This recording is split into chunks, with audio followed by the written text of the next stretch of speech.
My deafness has made me stronger. It's like my superpower. It gives me a drive. Now I've represented GB, I'm still thinking, right, how can I get better? Not just as an athlete, but as a person as well. And it's just that constant wanting to be better.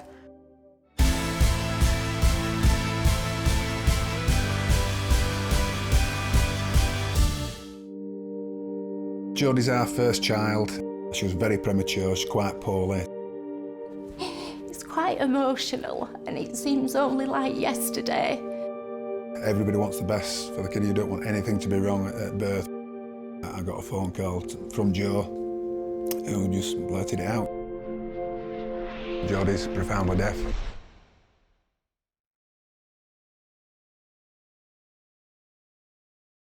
And I remember looking in Jodie's eyes and thinking, she's in a silent world, and we weren't even aware of that. And we're gutted.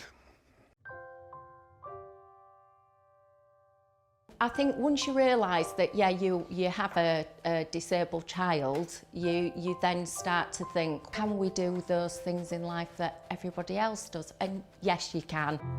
It's never held us back as parents doing all the exact same things. If anything, we did more things with her. She was one of the youngest to be implanted at 14 months old.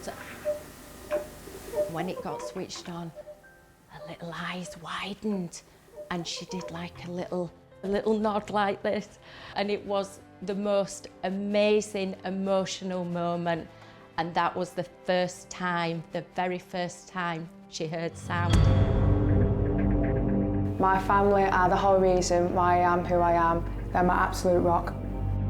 I think I've just learnt to use it to my advantage, because there was a lot of years going through school, sometimes questioning why me, why am I deaf, why am I different to other people? The struggles and the isolation that come from it, it's part of me, it's who I am, and if I can use it to my advantage, then why not? And the more I gained confidence and learned to embrace it and feel proud, so much has come off from that. It's your mindset, and it's literally how you see everything in life. It's how it turns out. She's always had that little glint in her eye, that little determined drive. She was really young, probably 2.5 years old. At that time, I was doing an event called the World Coal Carrying Championships, a typical Yorkshire event. She'd always been brought up seeing him training doing this, with a big sack of coal on his back, running up the lane. We came home and she'd been and got changed. She put a little lycra suit on, a little swimming suit with leggings and a woolly hat. And she found this bag of carrots, put it on her shoulders, and she started running round this dining room table. She went round and round and round. On and on and on. I think she wanted to impress me that she could run so fast and so far. And that was the first time that both myself and Phil thought, she's something special, and she's got something, she's got that little determination. Someone telling me that I can't do it makes me want to do it even more. I think you're supposed to be in 5 to compete, but Jodie was determined she wanted to have a go, and she turned up and used to have smaller sacks, and she won quite easily. And then I think she did it every year. I think she won five years in a row. My biggest fear is just letting people down. So I'm always wanting to please people, always wanting to be a good person. My dad's very competitive, into his sports, but my mum is just literally the nicest person. Without sounding biased, she's just so caring, she's so passionate and driven in life, and I feel like I can only just take that away from her because it's so contagious. You just want to be like, yeah, I want to be like my mum, I want to be that good person in life. I took everything too seriously. Like, this is sports day. What was I like on sports day? Yes. I literally acted like it were Olympic final or something. Yeah, you did. And you were against all lads on sports day. And didn't you win 3 races there? Yeah. You were so proud of your little stickers. I love getting stuck in. I look for contact. I love contact. She was determined she wanted to play rugby, but because of a cochlear implant, I didn't want her to play. A hit to the magnet in her head you know, that could be potentially serious. So as parents, you want to protect your kids and advise all you can. The final straw was when her brother started playing, who was 6 years younger than her, and she sort of said, well, you've let him play, I've got to have a game. One of the local clubs, Sandwell, were recruiting girls, and we thought, you know, we looked at protection, scrum caps, and we felt, you know, there was a way if she wore a scrum cap. So we said, right, yeah, we'll take you down. In my head, I thought I'd let her do a session, maybe a game, and she wouldn't like it, and that'd be the end of it, get it out of her system. It didn't quite work out like that. So we drove down to Sandwell Rugby Club, and she was absolutely gripped with fear and anxiety. She wouldn't get out of the car. She says, Dad, I can't do this, I can't do this.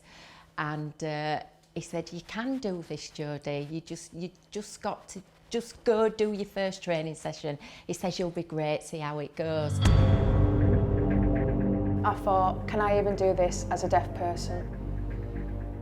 She eventually agreed to get out and had one training session, enjoyed it, and they said, come down at the weekend and we'll give you a few minutes as sub. She didn't know the rules or anything like that. So we turned up at the weekend, myself and her granddad watched.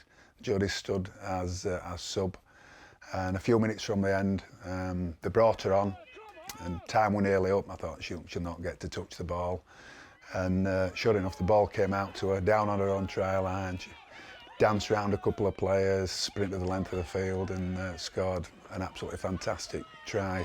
And that was it. There was no turning back from that point. She was absolutely hooked. At that time, I didn't know the laws. I didn't really know that much about rugby at all. That first game, literally caught the ball, run for my life and scored. And I think from that moment, I thought, yeah, I love this. This is literally what I want to do. I just knew that I really loved it. I just got a buzz that, yeah, this is what I want to do. And I think it was because I sort of figured out this was what I really enjoy. I thought, you know what, I'm just going to keep doing it and see what comes from it. And I think the fact that I just kept on with it and kept training, kept working hard, sort of good things have come from it.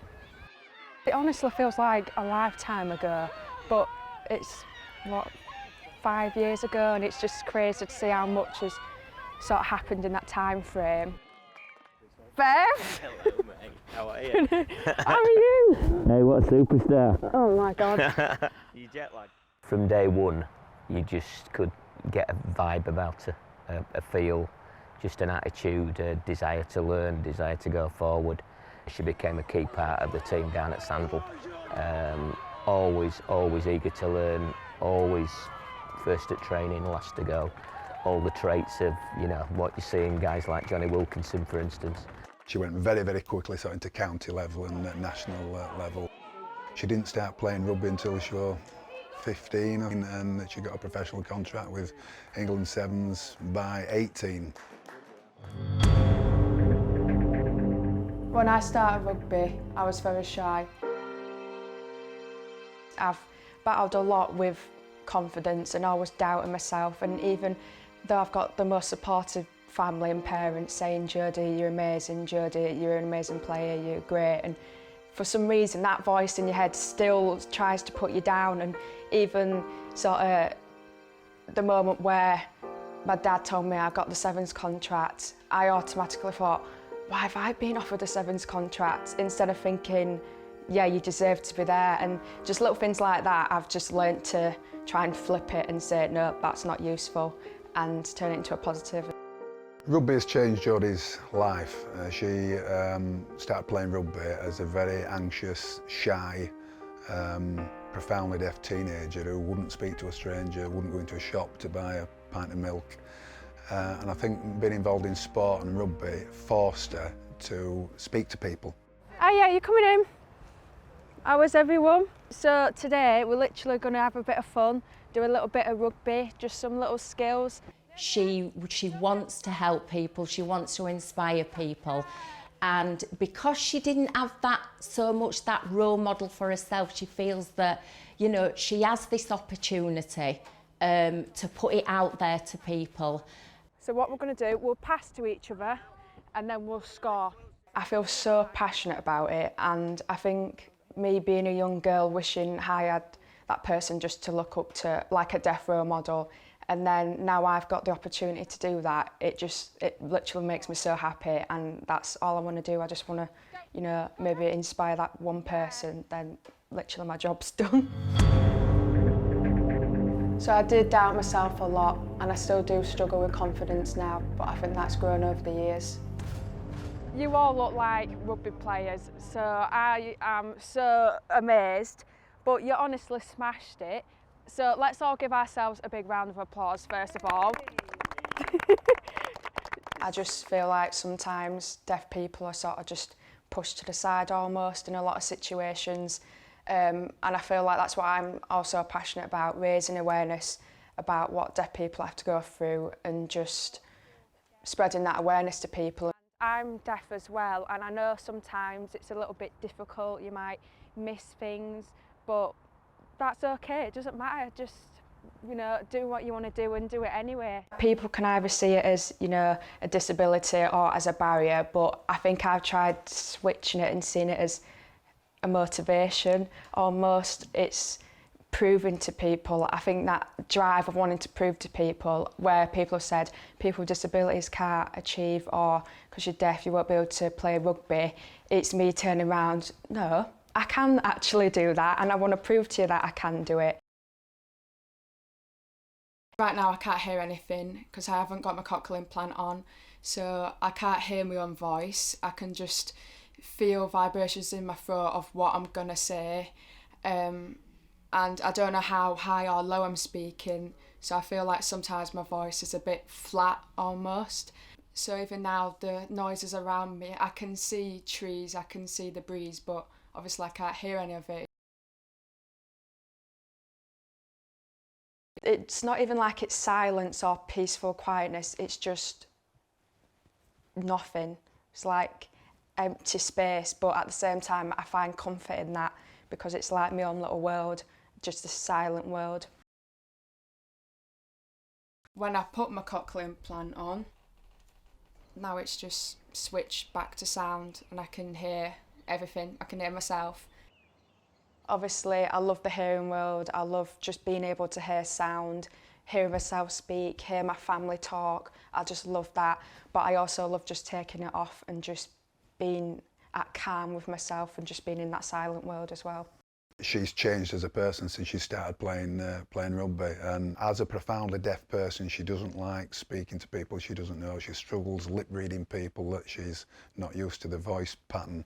When I went into the Sevens programme, it's quite funny because at the beginning it was almost an elephant in the room, and everyone knew that I was a deaf person coming into the programme, but people were almost afraid to ask me about it, and we actually did like little presentations on ourselves just to bond with the team. So I sort of brought my deafness up in that and just explained a little bit about my journey, and from there it was like a flick of a switch. Everyone was asking me questions and really came on board on wanting how they could support me as a deaf person. Jodie Ounsley, still the hits keep coming. When I get the ball, I just think about smashing through people and just scoring the try. I don't know, literally some urge comes across me, like some passion, like I want to get through this line and score a try. And the same with like tackling, the thought of me having to tackle someone just makes me so excited, like me just running into someone. I don't know why that's so satisfying, it's just, yeah.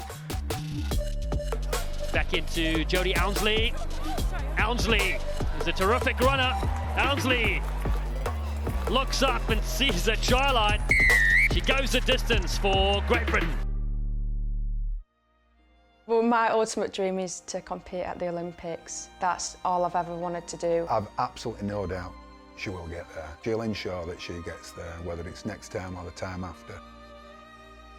Now I've represented GB, I'm still thinking, right, how can I get better? How can I get to the Olympics? So I think for me it's always wanting to get better, not just as an athlete but as a person as well. So how can I help someone here?